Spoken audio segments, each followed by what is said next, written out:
Should we say welcome? Yeah. Do you want to do it just like that? Well, welcome. Welcome. How are you? We're starting now. Yes. That's how we're doing it. I'm leaving that in. Awkward. I'm leaving that in. We are That back. was the most awkward opener ever. That's okay. We're going to get better at this. We're going to get so much better. Eventually. Yes. God has one day brought us here for a time such as this. Yes. We are back after a long hiatus due to unforeseen technical issues. It hasn't been that long. Well, it's been long to me. It's been a long couple weeks. Yeah. It's been a long couple weeks. You had technical difficulties. Technical difficulties, but we got them resolved. Ridiculousness going on. It's good though. Yeah. We're doing good. All good things. We're all good things. We are professional. We had to fire our whole media department. All of them. Canned them. Didn't even give them severance. No. Yep. No. I'm just kidding. We did give them severance. No, we don't have a media department. As you can tell, we're doing great over here. You are the media department. I am the media department. Yeah. You are the media department, babe. I'm doing great. You're doing great. We're doing media department, party of one. We got this. You got this. Fantastic. Doing great. Yep. Doing great. Yep. Yep. We've recently been trying to eat more healthy. Trying to eat healthy. Trying to be... Trying. Yeah. Keyword trying. Keyword trying. We're doing it together. Yeah. You know you've been married a while. Yeah. When you're diet dating. We're not really dieting. We're just trying to eat more healthy. We're just adjusting our intake. Let's put it that way. Slightly. And then you know what happens like when you do that is the Illuminati gets wind of it and then they start sending you reels through Instagram and Facebook. Yeah. And it's all about food. Food reels. We've been sending each other a lot of food reels. I don't know if anyone else can relate to that, but I think a lot of people can. We're just so excited. All of a sudden we're not eating this anymore, and Instagram starts, like showing us multiple different types of cookies and our cakes. Algorithms are like, oh, you're not all food. You're not eating anything fun anymore? Well, let me show you all the good stuff that you're missing out on, Yep. And the Bilderberg group wants us to all be unhealthy. It's a conspiracy. Cakes. I send Peter all the cake recipes. He sends me all the meat and steak chicken. Doing weird stuff with the chickens, cutting it in weird ways, grilling it in weird ways, using weird seasonings, all the stuff that you see on reels. You're like, this would be a great idea if I had, 4 hours to do this. Well, and then I'll send you ones and then never make them. I'm really great at sending reels. I'm like, oh man, I'm gonna make this tomorrow, and then I never make it. If we could fill a Bible with all the food reels that we've sent each other, the stuff it's called a cookbook. Never make. Yeah, our food Bible. A food Bible, yes. A food also Bible. known as a cookbook, but hey. Whatever. I guess if you want to reinvent the wheel and name it your own thing. Hey, we're in our generation. It's the same thing. We just like when you have those cookbooks sitting on your shelf and you never use them. They're just sitting there. You use one recipe out of it. I will say the only cookbook I've ever used is the Joanna Gaines cookbook. Oh, here we go. That's the only one. Yeah. That's the only one. Otherwise, I do Google. I normally just Google recipes and pick the one that's at the top or Pinterest. We don't have the time for this. But we I don't do. cook. Look, throw some pasta I don't use cookbooks, so. on the stove, jarred sauce. We got things to do, people. We're busy. We're exhausted. I'm mentally exhausted. Does anyone use cookbooks anymore? I can't do this. I don't use unless it's Joanna Gaines. I will say I do like her cookbooks. I think because aesthetically they just look cute, and I have them sitting on the counter because it's a cute cookbook.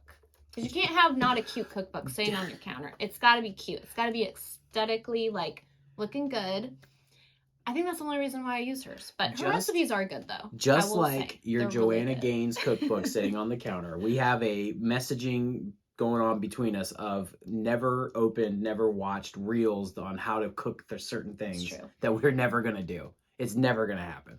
Yeah. We're never going to have the time. Well, I think, too, what happens, we send each other 5 or 6 in a row. You know when you just are speed sending reels? This looks good. And you just send 5 or 6 in a row. When you get so many, then it's that's too many to even open one. So then you just skip them all. Yeah. Yes. And you just don't open them. You just don't. I don't have the time or energy for this. I can't invest time into this. I'm too busy watching dumb reels from other things. Exactly. To go into this serious food type reel. Yeah. Yeah. Too many. Can't do it. Too many. It's insane. I will say I am that friend though that does send just mass reels 5 or 6 in a row. I mean, that's what we do to each other. That's what we do to our friends. But who doesn't do that? Yes, but okay, I do think when you're the one sending the reels, you think they're funnier than they actually are. We were talking to some friends about that recently. Like, it's more funny to you to send the reel. I like get excited sending like a funny reel to someone. I'm like, oh man, they're going to think this is hilarious. But then I won't open their reels. I just think mine are funny. Confession time. Confession. No, yeah. I do open. What does it say about my character if I'm sending reels knowing that they're going to look at them and be like, what is this? And I'm laughing. I'm finding enjoyment in that. Knowing that they're going to be like, what are you sending me? Is that weird? I don't know. Who else does that? Does anybody else do that? I'm not. I can't. Surely I can't be alone here. Come on, internet. I know. You know? I don't know. But that's what happens. You know, you get all these reels, you get all these ideas for like recipes and different things, and you get obsessed because they always look perfect, right? Yeah. They're always perfect. They always look great. And then there's always the joke of like when you try to cook them, and it's like, what did I do wrong? It doesn't look. And then mine never look good. Yes, and then you not as good as the. Never do. Never do. No. Mine doesn't. Nobody's does. But then all of a sudden it's like, well, then I guess like your strive for perfection paralyzed you. Dun dun dun. Dun dun dun. How'd you like that? How you tied that in. Wasn't that good transition? So well. Dude, that was smooth. I am the Michael Jackson of Bible studies over here, bro. I don't know if I would say that, but moving on. Cut. Yeah, but perfectionism sometimes can like paralyze you. Yes. In doing that. Yep. Everything's got to look perfect. Yep. They perfect the recipe for the reel. It's got to look great, and then it's like, this looks too good. I can't make this. I'm not a chef. So then you don't even try. Yep. And I like how you tied that in because coincidentally, not coincidence at all. That was great. You're doing great. This is what we're talking about. Yeah. How did we do that? That was natural. That was totally not planned at all.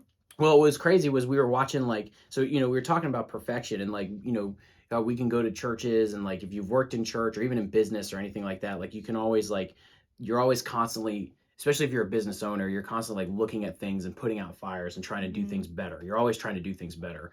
And I mean, there's a strive. There's nothing wrong with striving for excellence, but there's definitely a push now culturally, where you want to strive and be good at what you do.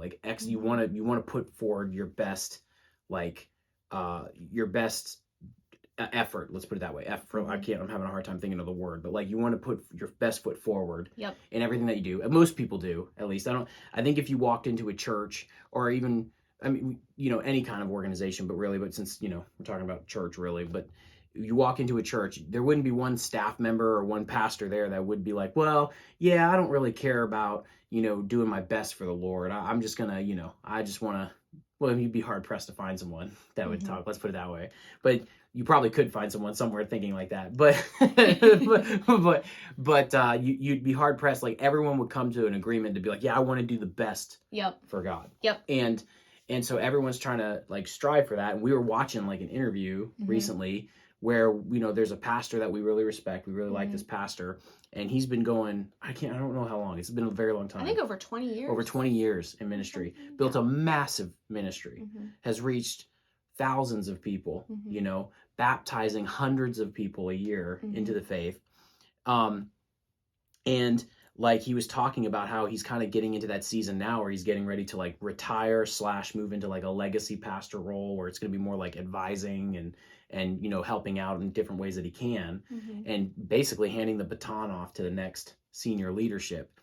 And how in his tenure and in his time of being in ministry, he's kind of come to a place where he's constantly putting out fires. That's always been the course of his career, as he's constantly trying to make things work better. And how you kind of get to this place where you begin to realize the chase for perfectionism will drain you. Yeah. It'll completely destroy you.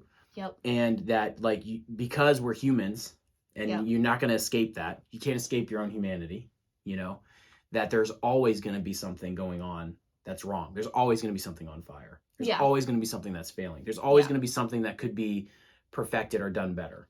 And that's with everything. I mean, that's just a general top down. That goes to every type of situation that you see out there. It's hard though, because I'm someone who likes to strive for perfection. Yeah. Like, I want everything a certain way. Oh, for sure. I have in my mind how I think something should look, how I think something should be done. Oh, yeah. How, you know, I'm just saying, yeah. Tattling on me.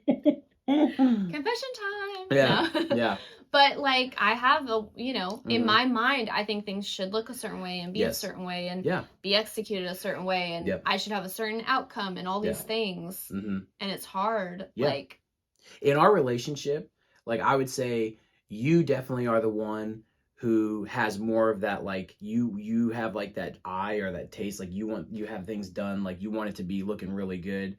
I tend to be more of the person that's like, oh, just let's run with it and go with it. You know what I mean? And a lot of times that gets me into trouble. He's a free spirit.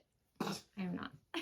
It's not. I wouldn't. No, just, you're not. You have, you have talents and gifts. You are organized, though. You are blessed and highly favored, and how you do, and in the things that you bring to the table, you know, and your talents, and how you like are able to kind of see things, and like you are able to set it up. You just have that flair. Like, it's gotten to that point in our relationship, especially as we've worked together, where I'm like, I need to get Hope's eyes on this. Like, Hope needs to see this because she can. We make a good team. We balance each other. Yeah, because you can make it. Yeah, you're good at getting it set to look at like a certain way and have a certain feel and the vibe and, you know, all that kind of stuff. And me, I'm just like. You're good at like pushing it and being like, no, this is what we gotta do, and like you bring the boldness and the energy and the like. Yeah. The brains. And all that. God help us, it's the brains. but in all serious, like, yeah, and if alone, like on its own, if you like cut one off from the other, like you, like, let's say, you know, if it's just me pushing things forward, like you can get into a lot of trouble real quick, where things can go into like just a messy, chaotic like situation where nothing's planned out. You're just pushing forward, and things are being missed, and things don't, you know, flow well. Yeah. And then the other end, if you're cutting out that push forward and you're just focused on making things look really good and they have to look a certain way, you could run into that paralyzing effect that we were talking about, where it's just like you're now kind of running in circles trying to make things work that aren't ever going to be perfect. Yep. You know? Yeah. And we've seen that a lot. Yeah. We've seen that a lot in both different ways. And we've even had times where we've had to call each other out in that and say, hey, you know, you need to kind of let go of this, or hey, you need to actually like get your act together and put this, you know, get on this and do better. You know, we've had those situations. Yep. Working together in life, working with kids, in just life in general, house stuff, marriage. You know, there's constantly things going on where you're trying to have a certain look or a certain feel to things, or, you know, in your head you have this idea of something you're trying to do, and it just doesn't work out that way, or it's never, you know. Yeah. And so that's kind of what he's talking about. I think it's just trying not to strive for perfection, but just being like striving to be effective, but not striving for perfection. Yeah, be effective, not perfect. Which is hard. Yeah. That is not easy. No. Because, you know, it's like you have, especially when, you know, you have all these different pans in the fire, right? Yeah. You have a family, you have a job, you're involved in church, maybe your kids are involved in sports. You're, you know, all these different things going on, you know. You're trying to balance it. You're trying to balance everything. Yep. And it's hard. Yep. It's hard, right? Like, well, because as a parent, you're like, oh man, I hope if I don't take my kid here, I don't do this for my kid, I'm going to damage my kid in some way, or this is not going to work out. This is not going to be best for them. You try to give everyone the same amount of time all the time, and all, you know, make everything as equal as you possibly can. And like, we're, you know, and we do our best, and at the end of the day, that's all we can do.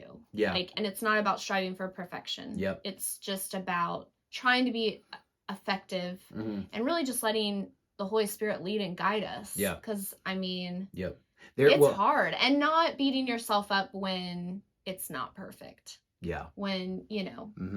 Yep.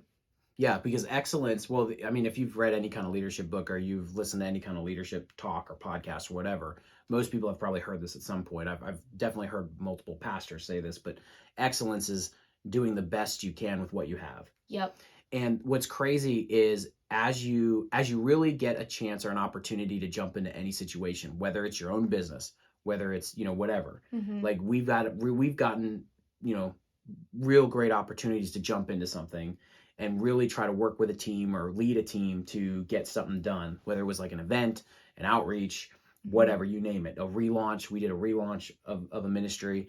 And what happens is when you're saying, well, being effective or excellence, striving for excellence is doing the best with what you have. That idea of the best with what you have is a sliding scale that's really only found when you reflect on it. And you turn around and you say, okay, was that really the best that we could do? Could we have done better? What could we have done better? Yep. And I really think it's that drive and that push that really determines, are you operating in excellence? Because it's not about, you do want to put on a good front. Yes. Right? Like if you're single, right, and you're looking to find someone in your life, but you're going to walk out there looking sloppy, not bathing, right?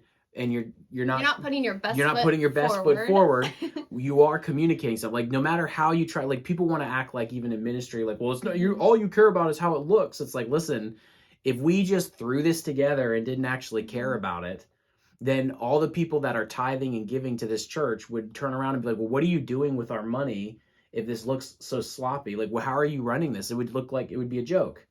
So there is a balance. Can I get real for a second? Like, let's get real. Like, let's talk about this. Let's talk about this. Let's talk about it. Don't be throwing shade at someone when they do things a certain way and they have a look to it, because that's good to put your best foot forward. It's good to strive for that. Well, it shows that you care. It shows that you care. It shows that you've planned this out. You've put time and thought and purpose behind something. Yes. Which is great. And you're being good stewards of what God's given you. Yes. And that's the thing we have to remind ourselves. Yes. Is being good stewards with what God's given us and stewarding those things well. Yes. And that means, having a plan of action, not just saying, well, since I don't have everything I need and it's not going to be perfect, I'm just going to show up and hope for the best. Yeah, show up and hope for the best. Yeah. That's not a great way. That's not putting your best foot forward. Yeah. Like there's still things you can do. Maybe you don't have everything you need. Maybe you don't have the best equipment. Yeah. Maybe you don't have the nicest chairs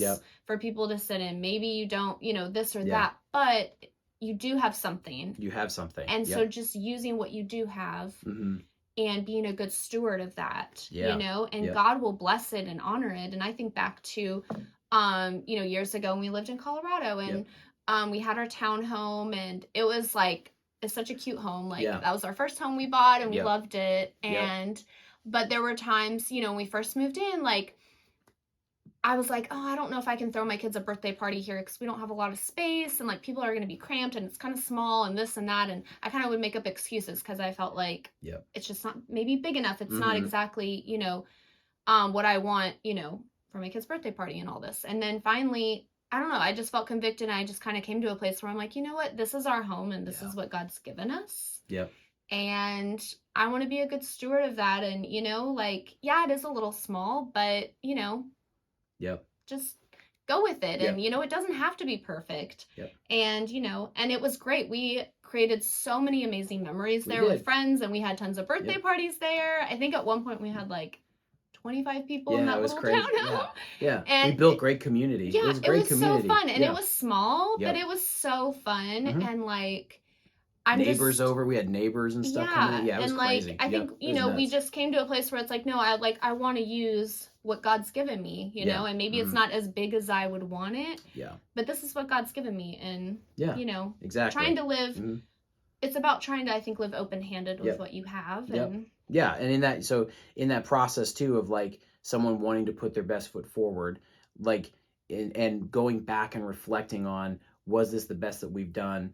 Is this a sliding scale? Like taking that time to look back and say, okay, what can we do better? Those are questions that all strive towards excellence. Like it's all things like, hey, how can we be more effective?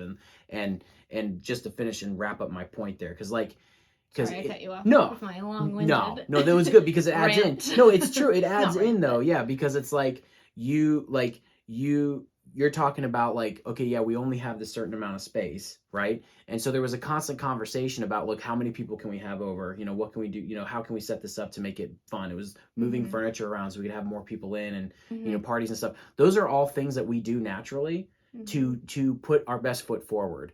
And so that's all that excellence is. Excellence is making sure you make an effort and you're continually growing and doing better. And like people look at massive successful organizations, they look at people that throw big parties and it's always fun and you have a bunch of people over, the fun people, and what they don't realize is all that stuff takes time, like building up and taking steps to get there. And it was constantly like learning as you go and doing better and doing better and doing better. So don't get hung up because you want perfection right away and you're judging and measuring perfection by looking at the person that's been doing it for 20 plus years. Yep. Comparison. Exactly. It gets you every time. Yeah, I struggle with that all the time. Yep. Even in this podcast and launching this podcast, like it was like, no, what do we have in our hands now that we can use now? Yeah. And get going now and not sit there and compare ourselves to the person that's been doing it 20 plus years, 30 plus years, has a team, has the equipment, has all the things that they need, right? And then we get trapped in that and we're like, well, it doesn't look like that, so what are we going to do? Well, and too, with that mindset, I think eventually you're going to talk yourself out of doing whatever it is that God's placed on your heart, because the truth is, it always could be better. You always could have nicer equipment. No matter how nice your equipment is, it could always be nicer. No matter how big your house is, it could always be bigger. No matter how big your building is, it could always be bigger. always be bigger. Yeah. And those are all things that if you get trapped in, like how many, like between you and I, like talking, we can think of so many teams we've been a part of. And even us, like we've made this mistake being a part of teams before where there was an idea to like do an outreach or do an event or do something. And because we didn't feel like we had enough to make it look perfect in our eyes, right? We had decided not to do it at all. And how we looking back on it now, it's like I just don't really feel like that was the best way to handle that situation, because a lot of times when you go into your mind and you're thinking, well, this doesn't look perfect, your idea of perfection in some cases, in a lot of cases, won't even line up with Jesus's purpose. You're over here trying to think of perfection, and that actually ropes into like the Bible verse we were talking about. Do you want me to read it real quick? Sometimes like your idea of perfection, I'll read it. I'm gonna lay it down on them. We're gonna lay it down on them. Sometimes your idea of perfection and what you think is perfect will completely deviate you from Jesus's purpose of what he's trying to do, because you don't know what God's plans are. Your job is to be faithful in that. And we saw that here in Luke 9 in the story where Jesus feeds the 5,000. And I'll just read this little piece. I think it starts in verse 12, right? What we were talking about? 12. Now the day began to wear away, and the 12 came and said to him, send the crowd away to go into the surrounding villages and countryside to find lodging and get provisions, for we are here in a desolate place. But he said to them, you give them something to eat. You do it, you know? And this is so good. They said, we have no more than 5 loaves and 2 fish, unless we are to go and buy food for all these people. For there were about 5,000 men, and he said to his disciples, have them sit down in groups of about 50 each. And they did so, and had them all sit down, and taking the 5 loaves and the 2 fish, he looked up to heaven and said a blessing over them. Then he broke the loaves and gave them to the disciples to set before the crowd. And they all ate and were satisfied, and what was left over was picked up, 12 baskets of broken pieces. And this is what we're talking about. Like perfection, it could get you thrown off. In this story, the disciples came to him and they were like, hey, these people need to go get food. They need to be let go. And Jesus said, you give them something to eat. What's crazy is they couldn't do that. Nope. What do you do when God tells you to do something that he knows and you know you can't do? Because what happens immediately is they start trying to figure out how to do it. Well, should we go into town and get food for all these people? Which it says 5,000, but then, a lot of theologians are like, well, there was women and children there too. So you're probably looking at closer to like 10,000 maybe. Yeah. If that. And, it wasn't like back then they had a local Walmart that they could run to. I'm going to go run to local Walmart or Sam's Club or Costco. Man, those days must have been hard. Brutal. Oh. Brutal. Lord, what do you do? And how do you even do that? No. They didn't have that. Nope. So it's like they just didn't exist. It wasn't going to happen. Yep. You're not going to go into a local town and feed 5,000 people on a whim. You barely could do that now. Yeah. Like, try doing that. Comment below if you can do it. Like, just last second, walk in. Maybe at a McDonald's somewhere, you order like a bunch of McDoubles. Like, who knows? Maybe. Right? It's just not going to happen. Yep. And so it was that idea of like perfection. They're trying to figure out how they're going to do this. Yep. And Jesus is saying, no, listen, I'm not telling you to go do something that you can't do. What I'm telling you is give it to me. Yep.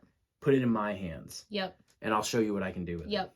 That's where I think even just reading that verse and like talking about it, it's so cool to see, like, you know, God, you know, telling his disciples, hey, go do this, you know, and just kind of seeing like just reflecting on our own lives and just kind of seeing like in our lack is where like God is glorified. And like in their lack of food, they didn't have enough food. But that's where God was glorified. He was glorified in their lack. And that's the same with us. Like in our lack, whatever God's calling you to do, whatever he's put on your heart to do, like trust him. You might not feel like you have everything you need. You might not feel like, you know, your home is big enough to host people or this or that. You don't have all the equipment you need. Whatever. You're not being a good enough parent. You're, you know, you're falling short somewhere in your life. Whatever it is. Just know that in your lack, because we are all lacking. That's why we all need a savior. We all need Jesus. But in your lack is where God's glorified. And so in that area of your life that you're lacking, let God into it and invite him into it. Yeah, that's really good. Because it is true, like, in that sense of, like, chasing that perfection and wanting that perfection, and have the danger of, like, your concept of perfection may not even line up with Jesus's purpose. In that they're sitting there saying, well, in order to feed these people and do all this, we're going to have to go into town and blah, blah, blah. And it's like they're totally deviating from what Jesus was trying to do. He's like, no, I'm about to show you something. I'm about to do something through you. Well, because they took it upon themselves to be like, okay, well, how do I do this? Exactly. Yes. And it's not that we can't do what God's calling us to do. Like we can do it with God's help.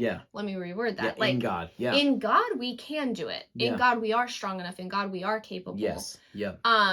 But we can't do it alone. And that's the point. That's why we all need a savior. I just love that. I love the fact that he said to them, you give them something to eat. It's like, could you imagine? They're just like, what? Like, I could just imagine. Like, what do you do because that's what happens is when God calls you to something or God tells you to go do something, he gives you a command. And it's like, you're not going to do this without me. You can't do this without me.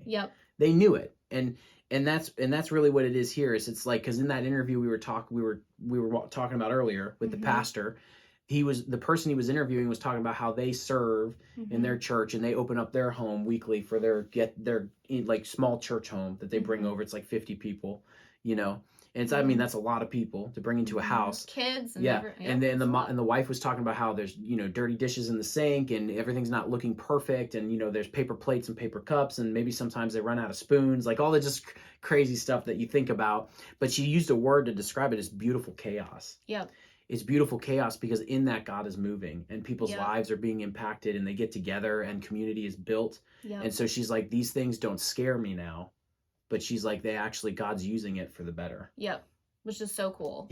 And that's, it's so cool, like, to just think of that concept of just like just stepping out and whatever God is placing on your heart, like not overthinking it. Like, and that's not to say to be lazy and not put forth effort and not be a good steward of what God's given you. Absolutely. And not, you know, there's definitely times where we do need to have a plan and we need to plan things out for sure. But like, just not overthinking it in the sense of talking ourselves out of it.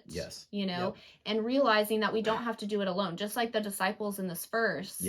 They weren't alone. They didn't have to do it alone. You know, they had their source. They had Jesus with them, you know, to provide the food and to lead and to guide them and show them how to feed those people. But they thought at first, like, they had to do it on their own. They thought, okay, well, how do we do this? How do we feed the people? And God's like, no, you're not the ones. You're missing the point. You're missing the point. You're not the ones feeding them. I am. Give it to me. Put it in my hands. It's awesome. It's good. It's really good. And in that, like, how do we make sure that in that process, like, where do we find that dividing line of like, hey, I'm going to push forward, but I'm also going to push forward in excellence, is really, I think, like having a clear idea of what the goal is, like defining success. And within, like, you have to always define it. You have to always say, okay, if we're going to do something, what are we going to say is success at the end of this? And being realistic with that. Like, if you're gonna like launch a church and you only have a bunch of pews and you can only fit 50 people in the room, don't be like, well, success for me would be 300 people show up. It's like, you have to define success within the boundaries of like what you have, like, and operate within that excellence of what you have. That's what we're saying. Like, if 300 people show up to your, 50, seat, room that you're meeting in, bless God, that's going to come with its own challenges. Good luck, go with Jesus, like good luck with that, because we've been involved in situations like that too. It presents its own challenges. It's fun for a second. And then you're like, wait, now how do we deal with this? Yeah. But like, that's what it is, like setting up success and defining what that looks like so that when it happens, you're able to recognize it. And also too, you're all going in the same direction as far as like, hey, this is what this is going to look like. Like Jesus knew, like, we're going to feed these people. Like, that's what he was going to do. But he was also saying, I'm also going to do a miracle in this. So that's what we're like. If your idea of perfection is throwing you off of his purpose, you're going to miss it every time. So don't latch on to perfection. Latch on to what's the goal here. If we're going to impact people, how many people's lives can we impact? Let's shoot for that. And that way we're not hyper focusing in on, well, we got to make sure we have enough spoons. Like that kind of a thing. Spoons are important. Listen. To be fair, they are important. Spoons are important. But okay, we're done. But yeah, it's good. Yeah, it's good. We're good. But even just like like you said, like defining the win and defining like, okay, yes, what is important in this and the end result, and just living open-handed. Which is not always easy. But like, I think for us too, even like things that we've talked about, like that are important to us is, even if, we don't have the biggest home or, still just being good stewards with what God's given us, like we feel like our home, it's not just ours, like it's to be used to glorify God and to bring others in and to build community and do life with people. And, just being a good steward of that. And, absolutely. And, maybe my house is definitely not perfect. And it's, I try to keep it clean, we're animals. We just tear things up. We're practically feral. But I think too, it's kind of, it's letting things go. It's letting that perfection go in a lot of areas. And for me, it's letting it go in, you know what, if my friend wants to come over, or like, I feel like, hey, I want to have, my friend over and my house isn't perfect. Like, if that's something I feel in my heart, like, I'm going to just do it. Step out of my comfort zone and do it and be okay with, you know what, my house isn't perfect and that's okay. There's dishes in the sink, laundry, everywhere on the couch. And, no, just I might move the laundry into a closet. Just don't open the closet. But no, but like, just, not letting perfection get in the way and hinder us and hold us back from, whatever it is God's laying on our heart. That's good. That's good. Don't let the idea of perfection paralyze you or prevent you from doing what God's called you to do.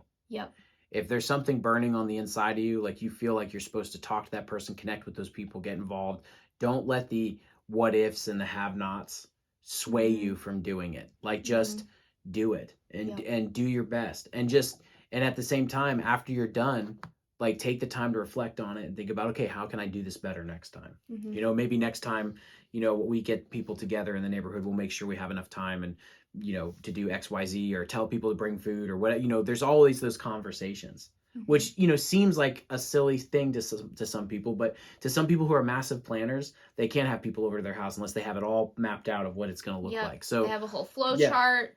Get the food this way. I respect it. I think it's amazing. I wish I was more like that.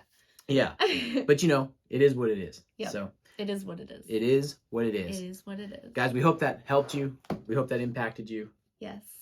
We're going to go get more coffee. Yes, we need more coffee. Until next time. Ta-ta. Toodles. Okay.